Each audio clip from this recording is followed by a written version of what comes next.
안녕하십니까. 넷플릭스입니다. 얼마 전 드라마 악귀의 붉은 댕기를 소재로 영상을 올렸었는데요. 댓글 중에 엄청난 글이 있어서 영상을 제작하게 됐습니다. 호진로그161님의 글입니다. 먼저 감사드립니다. 이 영상이 10만 뷰가 넘어가면 소정의 쿠폰을 드리겠습니다. 앞으로도 저의 채널은 댓글 중 영상 제작에 들어가고 10만 뷰가 넘어가면 소정의 상품을 준비하려고 합니다. 이번 시청자님의 글은 거의 김은희 작가님의 빙의하신 듯한 필력이라 깜짝 놀랐습니다. 드라마 악귀 뇌피셜 바로 시작합니다. 악귀가 하나가 아니니요. 1995년 염혜상 교수의 어머니가 남편이 죽고 나서 연이어서 아들마저 몸져 눕자 시어머니 집에서 저주받은 붉은 댕기와 흑고무줄이 담긴 상자를 들고 아들과 달아납니다. 염혜상 교수의 어머니는 이것이 악귀가 서린 물건이고 이것 때문에 아들이 아픈 거라 생각해 악귀의 기운을 누르는 무속의식을 벌이다가 살해됩니다. 분명 신내림 증상으로 알아누운 어린 염혜상이 한밤중에 제정신을 차리고 일어나 상자 안이 빈 것을 보고 문을 두드린 것을 듣고 악귀에게 문을 열어준 것을 보면 염혜상 어머니의 누름꾼 같은 조치는 분명 성공해서 어린 염혜상에게서 악귀를 떨쳐낸 것이 맞는 것 같습니다. 그런데 문을 열고 들어온 악귀는 대체 뭘까요? 악귀는 어머니가 붉은 댕기를 들고 확실히 누른 것 같은데 하숙집의 문 밖에 다른 악귀가 있는 것이죠. 즉 악귀는 하나가 아니라 두 이상인 것이라는 것을 암시하는 것 같습니다.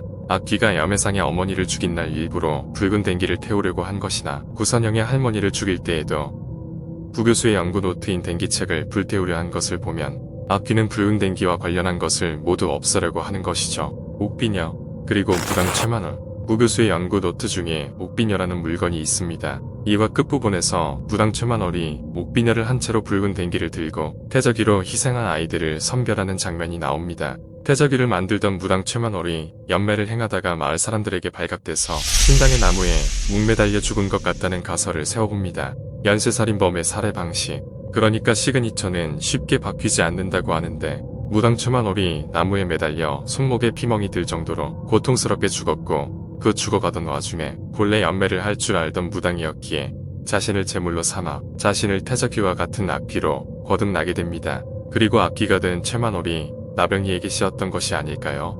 구선영이 댕기를 처음 만진 날 떠오른 영상은 자세히 보면 구선영의 집이 아닙니다. 초라한 옛날 1950년대의 어느 초가집 같은 모습이죠. 구선영이 본 아이는 태저귀로 희생된 제물이 된 아이의 기억이었을 겁니다. 구선영에게 거울 터널에서 처음 말을 건 악귀는 구선영에게 내 이름을 맞춰봐라고 장난스럽게 이야기하죠. 이삿짐을 나르던 집에서 그 집 아이의 애착 인형을 가지고 나와 칼로 그어대며 부잣집 애를 질투시게 하는 모습이나 징검다리를 콧노래를 흥얼거리면서 건너는 모습을 보면 구선영에게 쓰인 악귀는 어린아이의 태자귀이죠. 그에 비해 살인을 하는 악귀는 매우 치밀하며 다른 사람의 모습을 흉내내며 사람을 죽이는 영악한 면을 보입니다. 극 중에서 다른 귀신은 생전의 모습으로 그냥 나오는데 유독 악귀만 머리를 산발한 그림자로 표현되죠. 염혜상 교수나 구선영은 악귀를 제대로 바라보지 못하고 그림자를 보면서 그림자가 커진 것으로 악귀의 힘이 강해졌다는 것만 가늠하고 있습니다. 저는 1화에서 구교수가 왜 문을 열고 악귀를 바라봤는지 의문스러웠습니다.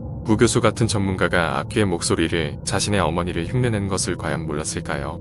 죽은 구교수는 1995년에 염혜상 교수의 어머니처럼 댕기의 악귀를 봉인하는데 분명 성공했습니다. 붉은 댕기를 보관한 상자를 새끼줄로 정성스레 꽁꽁 싸맨 것을 보면 알 수 있죠. 하지만 악귀는 염혜상 교수의 어머니처럼 문 밖에 있었고 구교수는 그것을 죽음을 각오하고 무엇인가 확인한 것이라고 추측합니다. 아마 문을 열기 전에 본가로 돌아와서 연구 노트를 되짚어보다가 한 가지 가능성을 떠올렸을 것이겠죠. 악귀가 하나 더 있다.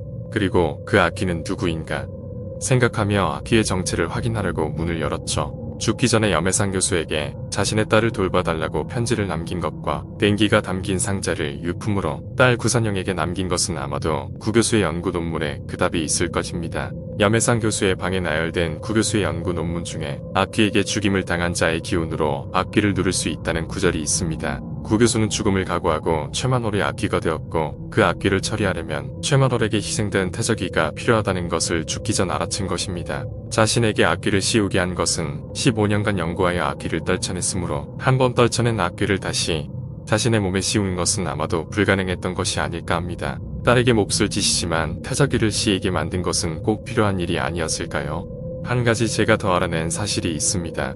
이건 여러분들과 같이 탐정놀이를 하고 싶은데요. 구교수의 노트에는 붉은 댕기, 옥비녀, 흑고무줄, 푸른 옹기조각, 초자병이 적혀 있었죠. 지금까지 초자병만 빼고는 다 나온 상황인데요. 붉은 댕기와 옥비녀, 그리고 붉은 댕기를 봉인했던 흑고무줄까지는 다들 아실 거고요. 푸른 옹기조각은 과거에 아픈 염혜상 교수를 데리고 산에서 의식 같은 걸 치를 때 염혜성의 어머니의 손에 들고 있는 것을 알 수 있습니다. 지금까지 알아낸 바로는 붉은 댕기, 옥비녀, 흑고무줄이 악기를 소환하거나 봉인되는 것에 쓰임을 알 수 있죠. 그리고 어머니의 손에 들려있던 푸른 옹기조각도 악기를 봉인하는 것에 쓰였을 것이겠죠. 그렇다면 초자병은 어느 장면에 나오는 걸까요? 제가 놓친 장면이 있을 수도 있을 것 같습니다. 알고 계시다면 명탐정 여러분의 댓글을 기다리겠습니다. 시청해주셔서 감사합니다.